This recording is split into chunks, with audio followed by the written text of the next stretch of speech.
Hi, everyone. I'm so happy to be here today for our official relaunch.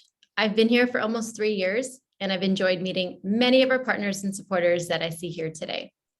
One of these supporters is Tableau Foundation, who's been a wonderful ally in our work. Our mission and vision, along with Tableau's commitment to racial justice, has materialized to this wonderful moment. I'm so proud of what we have achieved and what we are going to achieve. A few quick reminders for today's meeting is it will last about 1 hour. You'll hear from Civic Influencers leadership, followed by a wonderful panel of investors and stakeholders, and a dedicated Q&A. As Elise stated, we will be answering questions during and after the panel.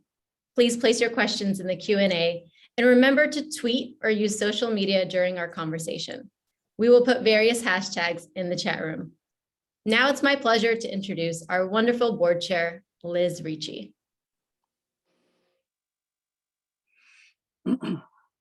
Everyone here, and thank you for joining us. In particular, I want to welcome and thank our partners at Tableau, Neil and Channing, for joining with us to meet the moment. I'm Liz Ricci, the current board chair, and I couldn't be more excited about the future of our organization. I'm proud of the work that's been done so far by the project that Paul started so many years ago, and we are all grateful for the tremendous impact that Campus Election Engagement Project has had on students across the country. But I couldn't be more excited than by our relaunch as Civic Influencers under the leadership of our new CEO, Maxim Thorne. It is Maxim's vision and leadership that we have been waiting for this is a time of urgency and a deep seriousness of purpose. For our democracy to survive, we must empower young people with the tools they need to learn about and to advocate for their right to vote. This is especially true for our youth of color. We are committed to a data and results-driven approach to power these young voices and votes. And now I am privileged to introduce our new leader, Maxim Thorne. Thank you, Liz. I am thrilled to be here and to thank all of you for all of the incredible work and investment in our democracy and making sure that young people can play a part in democracy since our founding. Thanks to Paul Loeb for the vision of creating this amazing organization in 2008. We have a lot to do. And in the last 4 months, we have been prepping and planning for how we will relaunch and seize this moment. As our board chair Liz said, it is an urgent moment. Our democracy is in crisis. I certainly did not and cannot do this alone. We have an incredible team, and I'd like to introduce you to our chiefs, the leadership team. First, there is Patrick Coakley, our Chief of Organizing, Advocacy, and Learning. Patrick has a deep background in disability advocacy and policy. Next is Ian Richard, who is our Chief of Media, Marketing, and Communications. She has grown multiple communication departments, and most recently in the health space. Next, and similarly coming from the health industry, is Kyle Idahosa, who is our data scientist. Kyle is an epidemiologist and has been doing a lot of work, including with data visualization, that tracks and tries to help young people, particularly young people of color, who have been affected by various kinds of epidemics. You've just met Nasheen Ansari, our Chief of Stakeholder Engagement, who has been so long with this organization and came with me back from another one. And I cannot tell you how invaluable she has been to me and to our entire organization. Rachel Gambino is our Chief of Staff, who is, for those of you who are Trekkies, we call her Deanna Troy. And keeping us sane, paying us, dealing with all the operations, because she has been here from almost the start, is our operations manager, Brenna Limbrick. There you have the leadership team who supports even greater numbers of staff and civic influencers around the country. I've been asked, I'm sure this may be a question on lots of your minds. How did we come up with civic influencers? Well, we have been taking a very data-driven approach, figuring out how do we actually move young people like Gen Z, the most diverse population in American history. How do we actually use words that would motivate them, connect with them, which may be different than what connects with a different generation? And what we know, if you've been dealing with young people, you will know this. They all want to be influencers. This may be because of the fascination with someone like Kim Kardashian or Lil Nas X or Katy Perry, or a young activist like all of those young people from the Margaret Stone Douglas High School.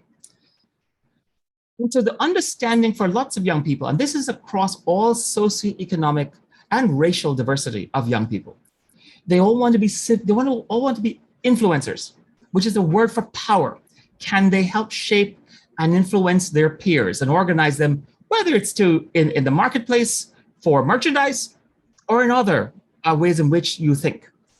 What we did is seize that word and marry it to something that we all care about, civics. And that's how we came up with Civic Influencer, which has been embraced and understood by lots and lots of our constituencies.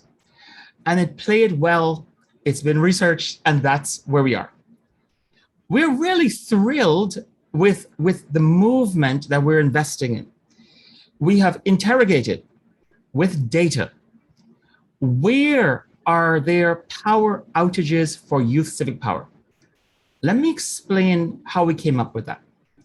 Similar to an electric power grid. Now, I live in Paterson, New Jersey, which Alexander Hamilton founded. It became America's first industrial city. It has the largest waterfall in North America outside of Niagara. People don't remember that. And the electric power grid expanded from Paterson and connected lots of other communities and spread over decades and centuries to encompass just about all of America. Very recently, we know our electric power grid was hacked. We had cascaded by Russians, cascading blackouts and power outages. And climate change has affected our electric power grid. When that happens, we all know what happens when we have a power outage. The food in our refrigerator could spoil, have more serious effects. You can't get into the ER. You can't have dialysis. You could die, and people have died. That's the analogy we're making with civic power. We have a civic power grid that started at the birth of our country. It was limited and only connected men, property owners, white Protestants. Over the centuries, it's included more. 100 years ago, with the 19th Amendment, it grew to include women. With the Civil Rights Movement, the power grid expanded and started to include more directly people of color and African Americans and Latinx communities and tribal folks. 50 years ago, exactly 50 years ago, when the voting rights age was lowered to 18 by the 26th Amendment, it grew and included more young people. However, what we've seen is significant power outages. From 2013 with the Shelby case, we've seen cascading blackouts, deliberate attempts to shut off people of color, and particularly young people and young people of color from our civic power grid. Our mission is to reconnect young people to the civic power grid, expand that civic power grid to be more inclusive and all of us to work to increasing youth voter turnout and their opportunity to live in the democracy that we promised them, that our democracy will last and be sustainable. And the baton of this generation will pass to the next and onward, because America's democracy means so much to everyone else. But that is not what's happening. We are actually seeing direct action targeting young people and young people of color. And with me today, I could not tell you how thrilled I am to introduce one of our civic influencers in Eastern Michigan, Ariana Khan.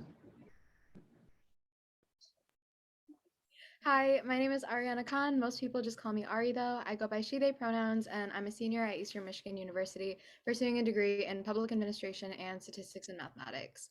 I started with Campus Select in January of 2020, so pre-pandemic, and I really only started because I really wanted to be involved with community.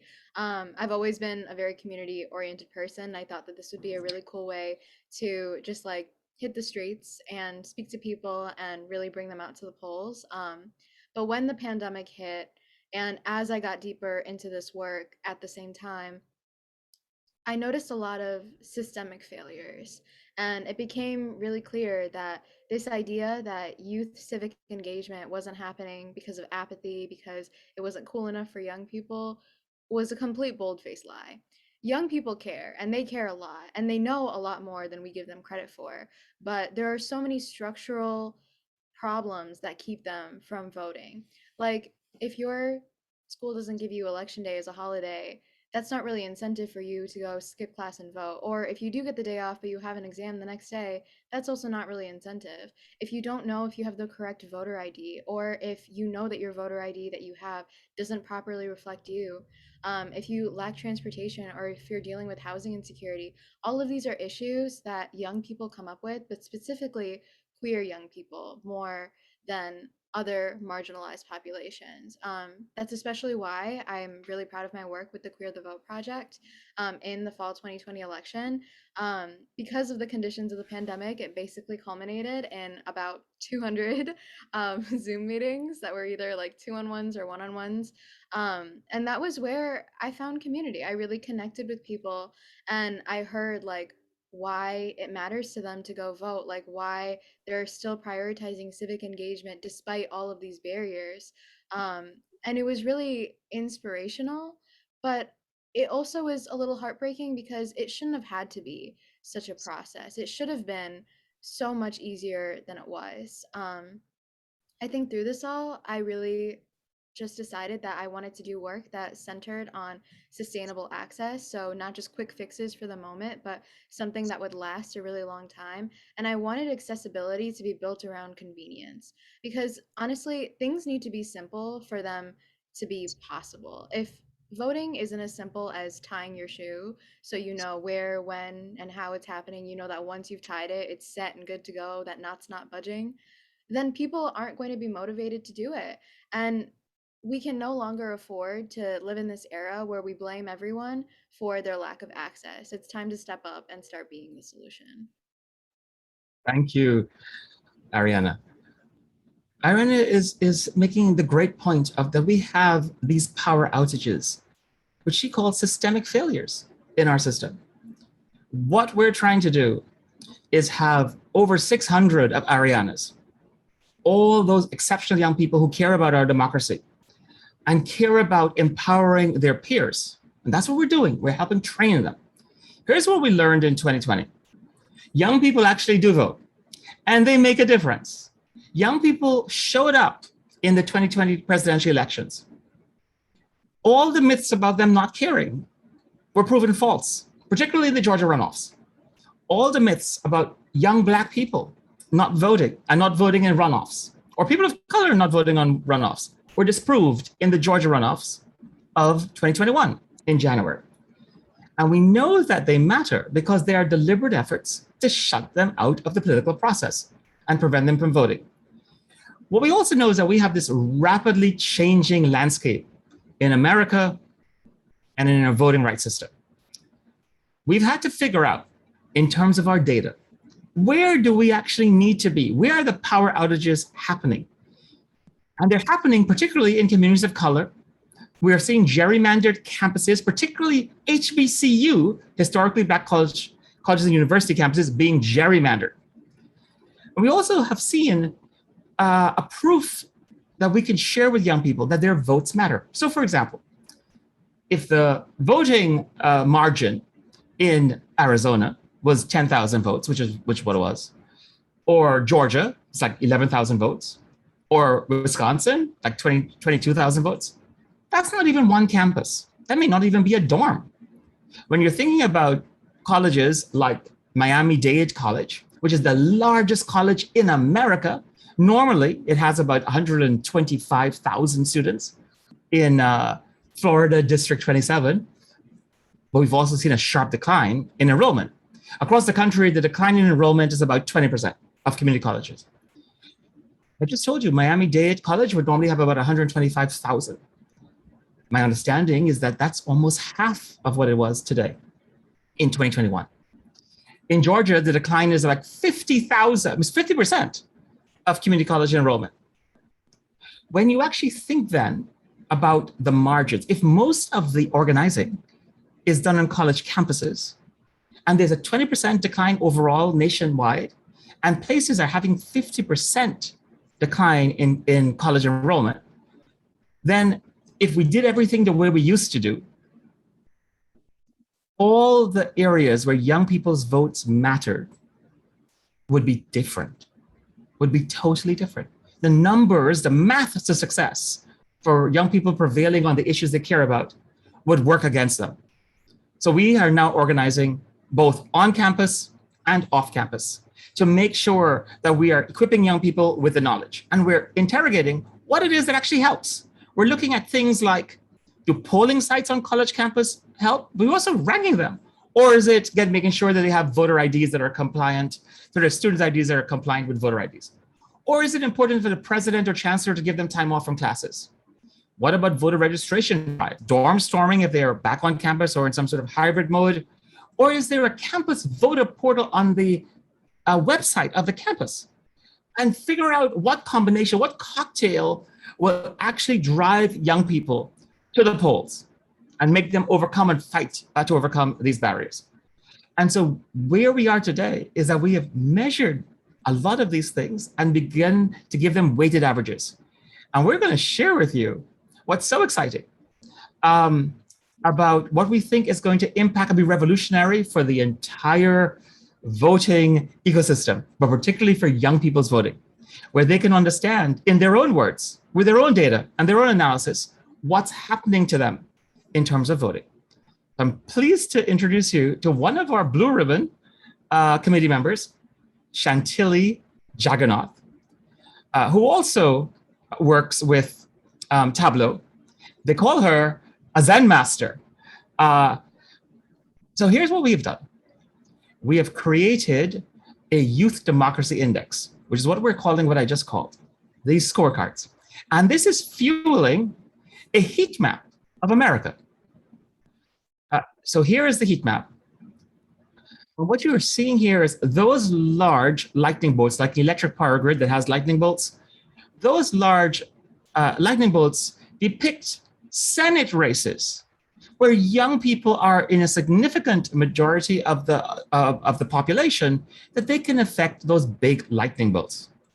What you see in the small black lightning bolts are district races in 2022, where young people, again, are a significant part of the population and properly organized and taught and mobilized and advocating, they can also affect. And they can build their civic power, reconnect to the civic power grid, and vote. So Chantilly, why don't you share with everyone who's here how this works, how this heat map works, by going, say, first to Virginia. Absolutely.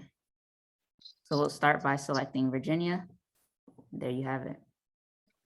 So Virginia has a gubernatorial election in 2021, this year.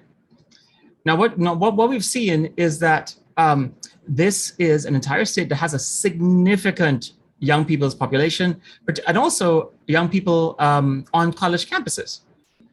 With our analysis of what triggers young people to vote or not vote, we are scoring in a particularly interesting way, similar to your cell phone power, how these campuses are enabling and empowering young people to vote.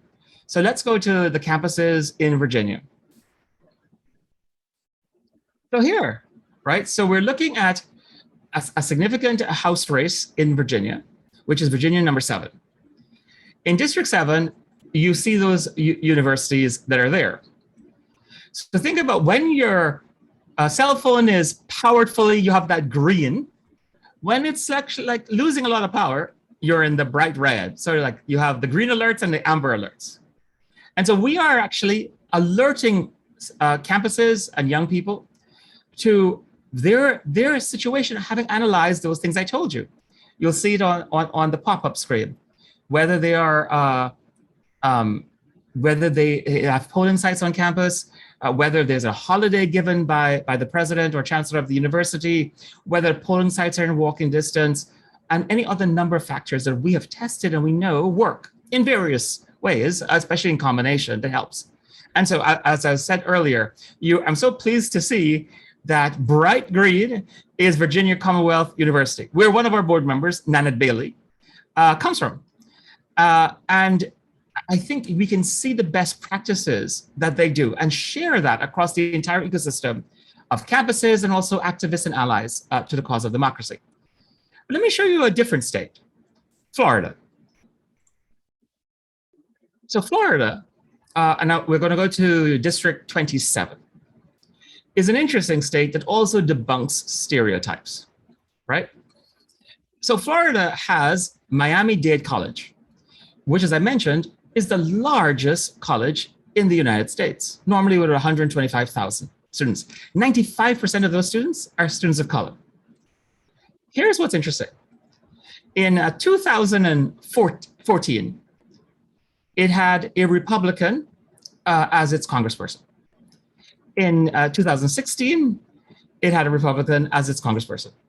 In 2018, it had a Democrat as its congressperson. That was Donna Shalala, who some of you might remember, was the Secretary of Health and Human Services in the Clinton administration and became the president of the University of Miami. And in 2020, she lost to Congresswoman Salazar, who is a Republican. It is a very, very minority district. And the young people there on the largest college in America are 95% students of color. So if you look at the margin of victory in the last congressional race in Florida 27, it was 9,383, when that campus population is nearing 100 or over 100,000. And you'll see each of those, how many young people and what the population of students of color are on those particular things. And you'll see, like Miami-Dade Kendall campus is also bright green. And I think Josh, who we work with, we're so proud of at that campus, is also in the audience today. Now let's go to Michigan. So here is Michigan. And what we're showing you is young people, by the way, are funneling data and analyzing the data based on their experience. We're creating this novel data set that is actually powering the Youth Democracy Index that comes up with the scores, these cell phone-like colors, but also coming up with how they rank what is inhibiting their ability to vote or to register to vote, or what's actually aiding their ability to vote, etc. And here's an example. What else do you do? We have our civic influencers on video. You click on it, and there she is. My name is Ariana Khan. Ariana again. And so around the country, we are able to have young people engaged in gathering data, in real time sharing that data, having their stories be data-driven, and having their stories and being a witness to what's happening to them, and the efforts to deliberately shut off them from our civic power grid, and all that we can do and bring allies to this fight. And I cannot thank you enough, Tableau Foundation, for investing in this approach. This approach is so necessary if we're going to save our democracy. It enhances our ability to know what tactics work with young people, and it allows us in a very easy way to explain to young people and everyone else, media, what's happening on a campus and in a community and around the country. So I am so happy now to introduce another member of Blue Ribbon Committee, Professor Sharon Bloyd-Peshkin. Sharon has been a mentor to me. She has chatted with me about the fact that we are dealing with solutions to some of the most grave problems in our democracy. And I hadn't heard of the term solutions journalism until I met Sharon. She has shared with me the importance of stories, going beyond the data, but marrying data with human stories, like you just saw us do with Ariana. Sharon is a professor of journalism in the communications department at Columbia College in Chicago, and is the creator of Columbia Votes. One of Sharon's specialties is teaching solutions journalism, which is about stories, about responses to problems, and what insights can be learned from them. We've invited her to help draw out the story about the exciting and replicable response we've embarked upon to the problem of engaging youth, and particularly marginalized youth, Black, Latino, and Indigenous First Nations youth in voting. Thank you, Sharon. Thank you so much, Maxim. It is such a pleasure to work with you, to work with the whole group of civic influencers. And it's my great pleasure to introduce our panelists today. Neil Myrick, Channing Nesbitt, Chantilly Jagannath, Michael Smith, and again, Ari Khan, whom I'll introduce one at a time. So Neil Myrick is global head of the Tableau Foundation, which was established in 2014 to accelerate the use of data in solving the world's biggest problems. The foundation partners with numerous organizations working to accelerate social change, from using data to track and combat infectious disease, to visualizing the impact of climate change on communities. And now with civic influencers to engage more marginalized youth in the voting process. And Tableau is a Salesforce company. And then Channing Nesbitt, who is the social impact program manager and senior administrator at Tableau Software and co-leader of the Racial Justice Data Initiative, where he helps to build partnerships with businesses and nonprofits to benefit from the data analytics tool that Tableau's software provides. Chantilly Jagannath, who you've met, is the founder of Lovelytics and Millennials in Data, whose mission is to bridge the data literacy and analytical skills gaps by training and mentoring and preparing millennials to enter a data-driven global environment. And Michael Smith, head of industry at Google, where he leads a team of strategic planning and business development professionals. Michael also has a long history of public service and nonprofit work and is a member of the Civic Influencers Board. So I have some questions for them, but I also want to invite everybody present to please go ahead and submit your questions in the chat. We'll either get to them now, get to them at the end, or if we fail to get to them in this hour, we'll respond by email after the meeting is over. But I'm going to start with my first question for Neil of the Tableau Foundation. Neil, the Tableau Foundation has partnered with a number of nonprofits that create positive change in the world on issues including providing safe water for poor communities, education for low-income students, alleviating poverty and homelessness. And now you're partnering with civic influencers, helping this organization to micro-target solutions, which is my language, through data and data visualization. So why did Tableau Foundation make voting rights such a large commitment at this time? Thank you, Sharon, for the question. I'm really happy to be here today.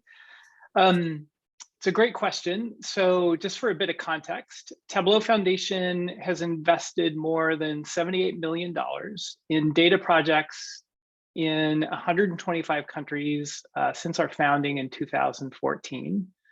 And we've seen how data can help organizations to do amazing things, from stopping the spread of infectious diseases to ending homelessness and a bunch of other categories. And a little over a year ago, Channing and I started a new initiative at Tableau Foundation called the Racial Justice Data Initiative. We did a lot of interviewing of people all around the world, all around the country, and decided that this $18 million initiative would focus on fighting anti-Black racism in America, focusing on 4 pillars: achieving an equitable education, advancing criminal justice, and building both Black political and economic power in Black and other communities of color. So civic influencers fits squarely under our political power building initiative. And we did indeed make a big bet. So for context, Tableau Foundation, normally when we make grants, they'll be under $100,000 initially, and then we'll sort of increase them over time as we build partnerships. When focusing on this one though, in particular, Channing and I decided we really needed to be bold. We think the problem at hand around our democracy is an important one that needs help, and we really wanted to help our young people get involved. We evaluated several opportunities and really chose civic influencers. So our normal grants, like I said, are under $100,000 typically. Civic Influencers was a new grant for us. So our first financial commitment to Civic Influencers was more than $500,000. It's the first time in our history we've made that big of a financial commitment out of the gate. And we did so for a couple of reasons. One is that Civic Influencers has more than a decade of proven success in the field, building youth civic engagement on college campuses and in communities. And that proven track record of field-based work and success was really one of the main things that we anchored on. The second thing we anchored on is that Maxim's vision for using data is really incredibly sharp, and it's powerful. And we've seen success in some of our other data projects where there were similar visions. And we know that based on Maxim's vision, that if we can really help them use data as effectively as we have other partners, that this is going to be a really powerful time for helping young people get engaged in the voting system. So we're excited to be partnering here. I think what Chantilly's done on the dashboard is really amazing. And honestly, it's just the beginning of what I think we're going to be able to do in this partnership. So back to you, Sharon. Thanks, Neil. And my next question is for you, Channing, also of the Tableau Foundation. Can you talk a little bit more about how this data-driven approach can augment and even transform the effort to improve our democracy by engaging more young people in the process, and specifically young people who've been marginalized in the past? Yeah, thanks, Sharon, and thanks everybody for having me as well. Super excited to be a part of this panel and here with the Civic Influencer community. To answer that question, I'll start by saying I'm super excited about this partnership. I know my entire Tableau Foundation team is super excited about the way we're using data to combat some of these issues. And I'll just say to begin, what we get excited about at the Tableau Foundation and at Tableau is obviously the facts, the analytics, the data that's at play. But I think with this partnership and partnerships that Neil mentioned as well, dating back to 2014, what we also get really excited and passionate about is the opportunity to make those facts, make that information, and make that data more accessible, more actionable, and more user-friendly for the people in these communities and in these stakeholder groups, essentially, that will need to understand the information and then in turn communicate it to act on it. And so why that's so exciting for an organization like Civic Influencers is because they're really thinking about using data in an optimistic way and an innovative way that really hasn't been done in this space of civic engagement and specifically combating, using data to combat voter suppression. And so what this partnership and what this project essentially will be able to do is you'll be able to take this data, or the influencers in this case will be able to take the data, and they will be able to illustrate and understand better pretty much the injustices that have happened in the past, going back to the beginning of voter suppression, and then looking ahead and where we are now at how they can understand this information more efficiently to better inform the practical solutions that will be needed to ultimately create what is a more equitable democracy. And this will directly enable the folks that are putting the boots on the ground to understand precisely where help and support is most needed, as you can see on the map that Chantilly and Maxim demoed earlier. And so by pinpointing exactly where voter suppression in this case is running most rampant and is at its worst, this is going to help create civic accessibility and mobilize the young people, the young leaders like Ariana and the rest of the civic influencers to collaborate together to form those solutions that will create impact and actually bring together a more inclusive way that communities can be involved in this effort. And so when we're talking about all data projects, we're talking about using these dashboards. That is what we at the Tableau Foundation really kind of hinder as the democratization of this data or the democratization of this information. And really what these leaders will be able to do is layer in that real-time, up-to-date information that needs to be made more accessible, that needs to be made more democratized, essentially, so that these communities that have had barriers in place up to this point have entry points, have ways to collaborate, and have ultimately ways to get inspired and see how data can be used to just further their efforts and help them become more informed so they can share out with folks on these campuses and folks in these surrounding communities.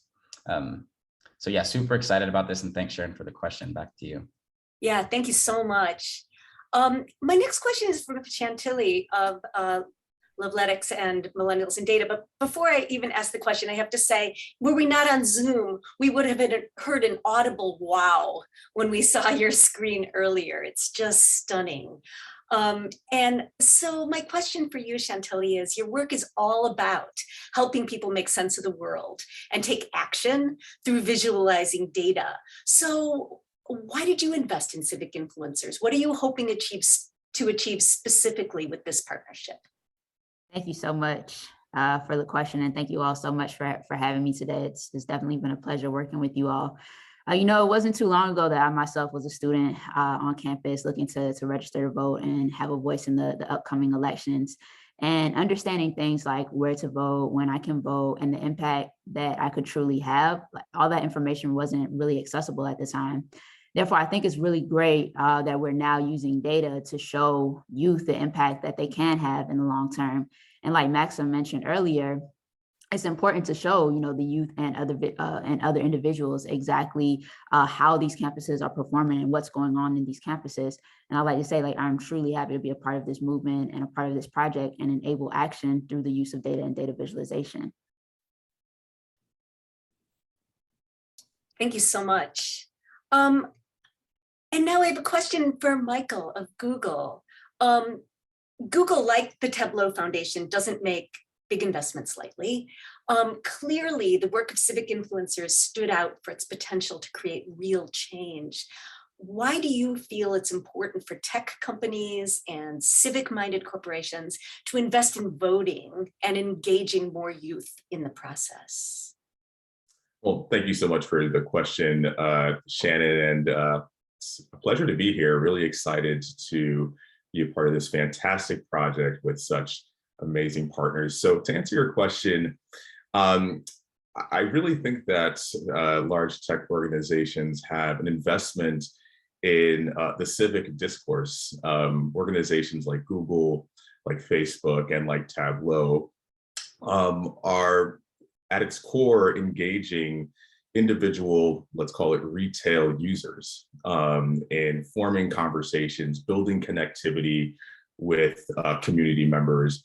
And by working to build on the civic discourse, they're actually enabling these communities to get better, to thrive. And I think that ultimately, when you think about the missions at its core of these organizations, while sometimes stilted, that's really what they're trying to get at. They're trying to get at connectivity. They're trying to get at the ability to change people's lives. You know, so I work, of course, with within the apps ecosystem, and one of the things that we say is that apps really is at the forefront of trying to improve people's lives, everyday lives. So even if you think about last mile delivery services like DoorDash or Grubhub, they are really focusing on trying to just improve and bring convenience to people's lives. And this is the same thing that civic influencers are doing in association with, of course, Tableau, Salesforce.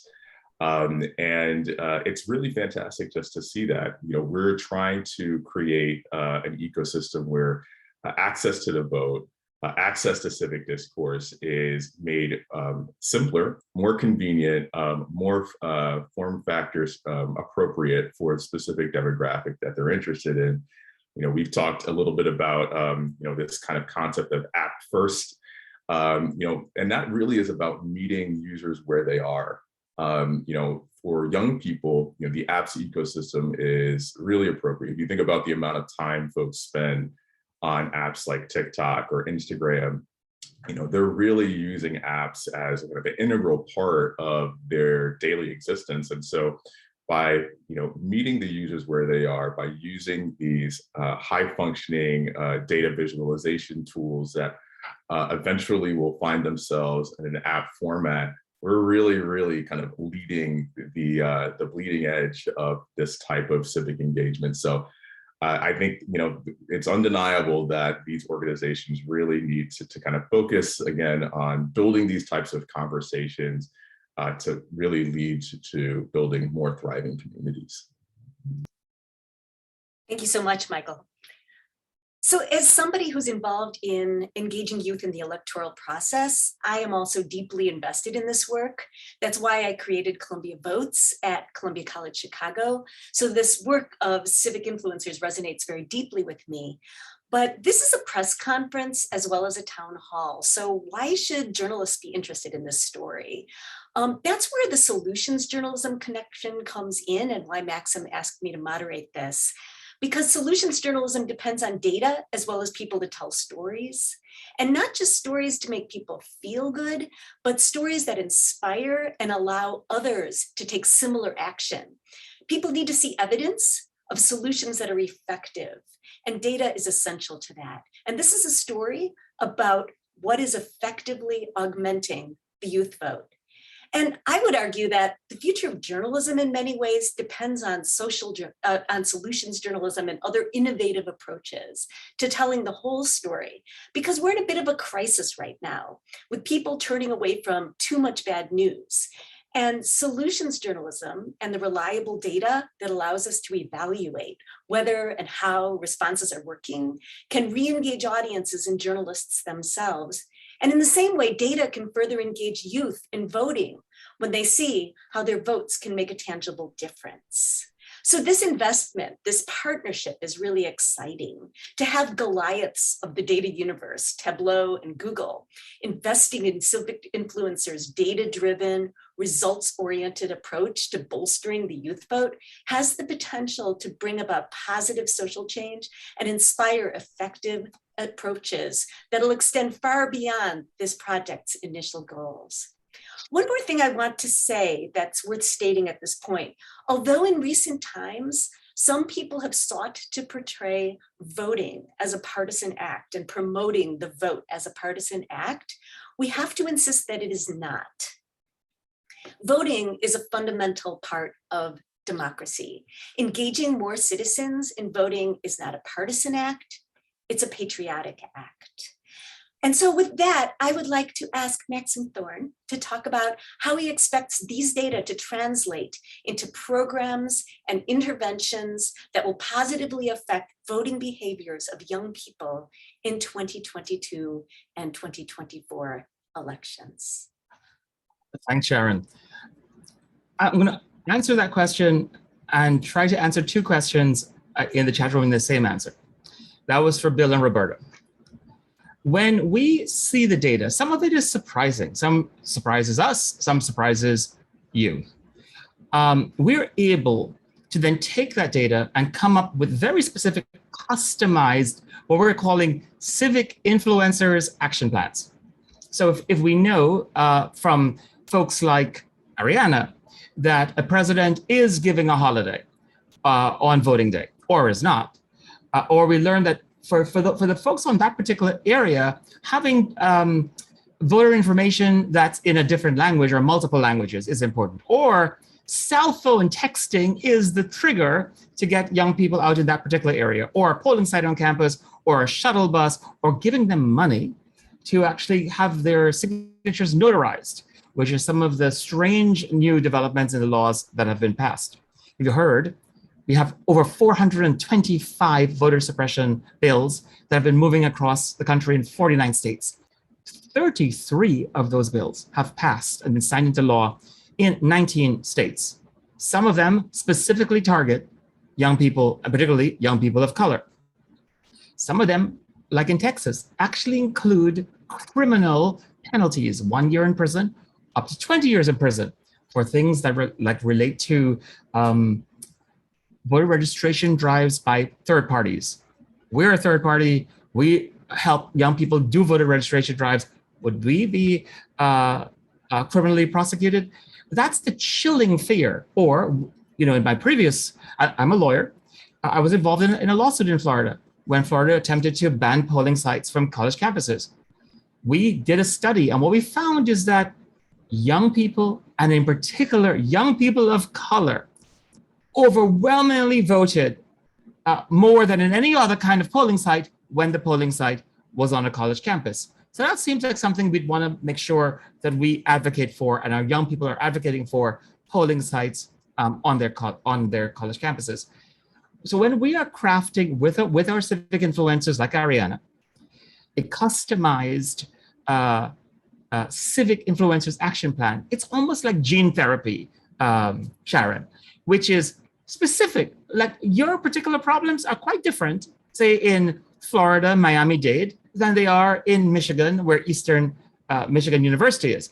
Quite different from what you might be experiencing in Virginia, right? Virginia 7, where Virginia Commonwealth University is.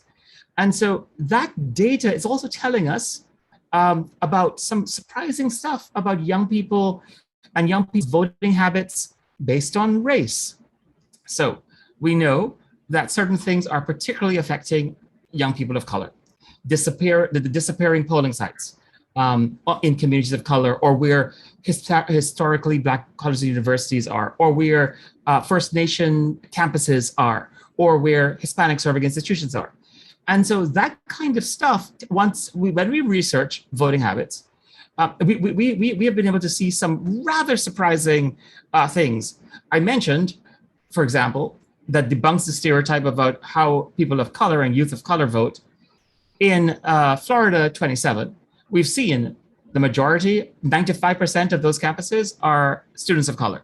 But that district has been flipping from Republican to Democrat a number of times, and youth of color have been performing quite differently.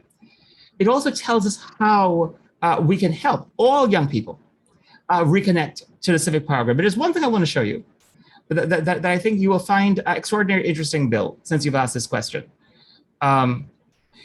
We are open to all kinds of data. What the data tells us about who is being affected, what the data tells us about how young people are voting. And this sort of data may surprise you, right? It shows that young white people, 18 to 29, vote quite differently from young Black people. And we also can then see the impact of various legislations or various kinds of techniques that affect either white students differently or Black students differently, or Latinx students differently, or the entire Latinx diaspora differently. And then we think about how do we in fact help all of these students counter all of the various things that are deliberately meant to either empower or shut them off from their power. So that's why I think the data is so important, Sharon. It helps inform all of us what's happening, and it helps drill down into very specific things. Thanks, Maxim. I have one last question for the youngest of our panelists, who's Ari, who's here in person. Ari, as a STEM major, who's done extensive and successful work in student voter engagement, what have you learned about the role of data in effective responses to the problems faced by students who are marginalized in the voting space? I definitely feel like data really helps to provide a very solid argument for any case we're trying to make about the inaccessible ways of voting on our campus. Because when you provide a data-driven argument, you're providing something that's quantitative in nature. And it's a lot harder to argue against the numbers than, say, more emotional arguments. And that's not to say that emotional arguments don't carry a lot of merit. But when they're backed by numbers of this percentage of students that can't access this, or this number of students that can't do this, it becomes really difficult for anyone to give us any type of runaround of their proposed solutions that might not work for as many students or might not be sustainable in the long term. So we really just found that working together to create these quantitative answers has made these discussions with faculty and administration a lot more efficient and productive when trying to get to the end goal, which is to get everyone to the polls. Thanks so much. So now we're going to open it up to your questions. Please go ahead and continue to put those into the Q&A part on Zoom, and we'll get to as many as we can. And I want to start with a question from Keisha for Maxim. Keisha says, I'm interested to understand more about how civic influencers reach youth not tied to post-secondary institutions. How does your work, quote unquote, uncouple the civic engagement field's understanding of 18 to 24-year-old voters to only be students?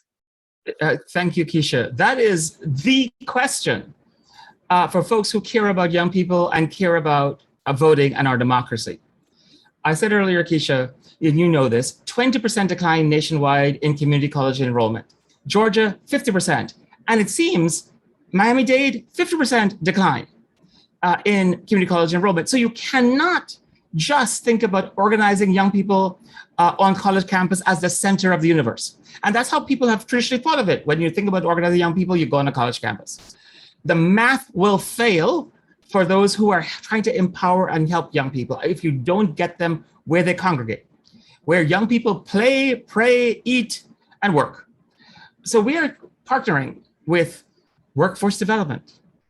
We are partnering with trades. We are partnering, we are actually using, though, Keisha, the service learning components that you find in a number of campuses, in which young students are actually going into the community to tutor, work with Head Start, to mentor, to be part of like recreational activities, and using those as entry points to get in and help young people. We also are so thrilled, I mentioned earlier, so Patrick Copeland, who has been a disability activist, and dealt with disability policy, who is our chief of organizing, advocacy, and learning, is also figuring out where are all of those other young people who are disability advocates, Black Lives Matter activists, climate change activists, reproductive justice activists, and how do you take advantage of those moments to help them connect the issues that they care about with voting? And so we're doing a whole set of novel work. Let me be very clear. Our civic influencers are not just campus-based. It is the most amazing thing. It is a struggle. It's a heavy lift. One particular funder, Keisha, said to me, but how do we know it's going to work? Because no one has done this. How do we know it's going to work? Because it could fail. And I'm sort of hesitant about funding something that might fail. My response? Well, it will certainly fail if no one is doing it. Do you prefer that no one is doing it, so we're absolutely going to fail? Or do you prefer to take a chance? We have substantial data. We have enough of our allies and activists in this space. And I think it is essential to get to the numbers. You only have two choices. We're either going to do something that has never been done, even though we've been incrementally increasing the voting rate of college students. So you'd have to increase it by at least 20% or 50% in Georgia, or 50% in Miami. Is that really realistic? Or you're going to have to be able to get to that 20% who are not on college campuses. And we believe we have a strategy. These heat maps, these scorecards can help bring new allies, fabulous allies like Tableau to the conversation, new tools like dashboards, new way to digitally organize. And that's our hope. That's our hope, and that will keep this democracy alive going into 2022 and through 2024. Thanks, Keisha. Thanks, Sharon.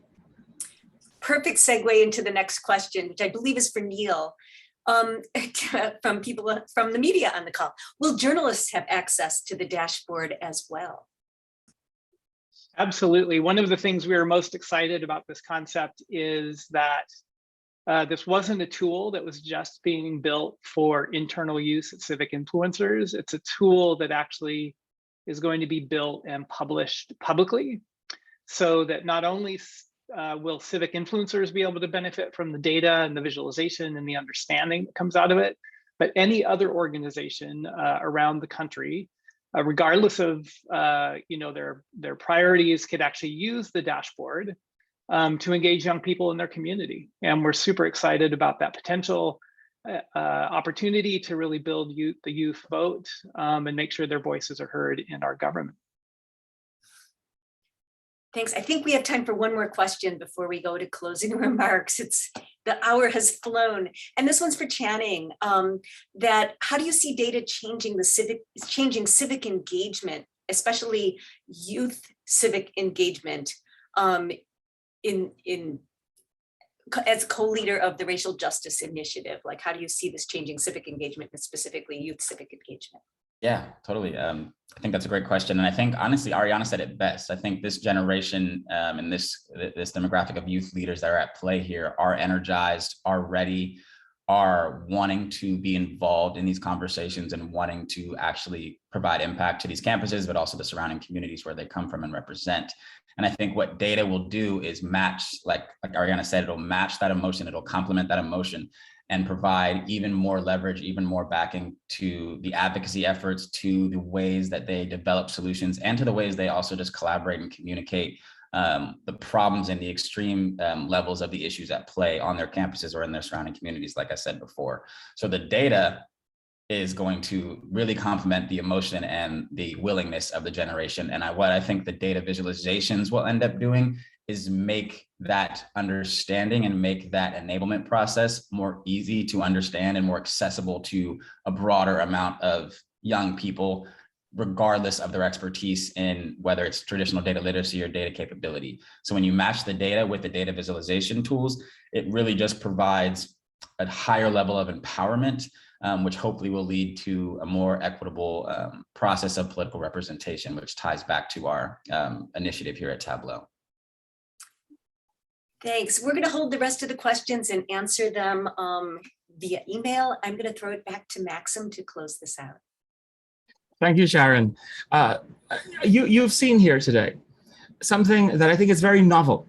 We believe in it. We believe in testing. We are interrogating where we deploy our resources. We would love to do the entire map that you saw. We'd love to do where all of those lightning bolts are. We'd love to do all of the things where young people congregate and they are being shut off from our civic power grid. We can't do it without you. Here is a promise that Civic Influencers is making to all of you here today. It has to be supported. It has to be supported by the data.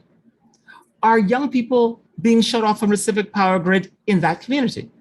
Are they best practices, as we saw with Virginia Commonwealth University, or we know with Northwestern University in Chicago under the leadership of Professor Peshkin? Is that what we can share with all the other people to do it? And are our strategies tested? Are they working, or is it just something we always done?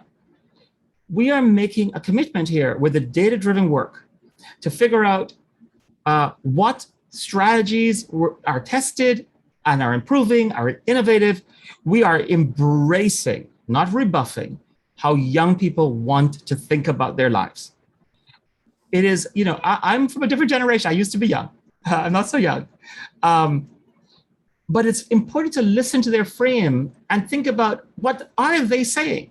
And there's a beautiful rainbow and diversity to what we are hearing and what they're saying and how they speak and who they're embracing and who are their trusted allies and representatives.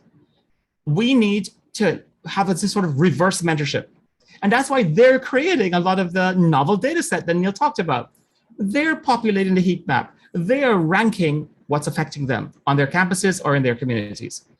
That has never been done. And the Youth Democracy Index is driven by what our civic influencers and all of the people that they're recruiting, like Ariana, is saying is affecting them on their campuses around those communities. That means that heat map is live and constantly changing, whether in Virginia, Florida, Texas, New Mexico, Arizona, Michigan, Wisconsin, New Hampshire, Virginia, New Jersey, and so forth. That is, and if the data changes, we tell you. If the data changes in terms of what is going to work and where it's going to work, we share it. We share it with everyone because this is about helping all of us buy in, bring new allies, and support our democracy. The urgency, and that's why we need your help. We can't do this alone. And even with the amazing, so let me give a number that I don't think that Neil gave. The value of what Tableau has given us just for these 5 months of the crunch that we did is about $740,000. And hopefully we're going to have more and have more people match it and continue. We need you to help. You've seen what we can do. We can see how we can empower and fuel the ability for young people to amplify their voices and their votes. So we ask you to support us and certainly send our questions. We are open to robust conversation about what we're doing here at Civic Influencers. My last point, as I thank Neil and Channing and Shantali, and of course, Ariana, and as I thank all of our team, and you in particular, Sharon, and all of our board and Blue Ribbon Committee and allies, is that our new website is civicinfluencers.org. And you can reach us at any time, and we welcome and thank you for attending today.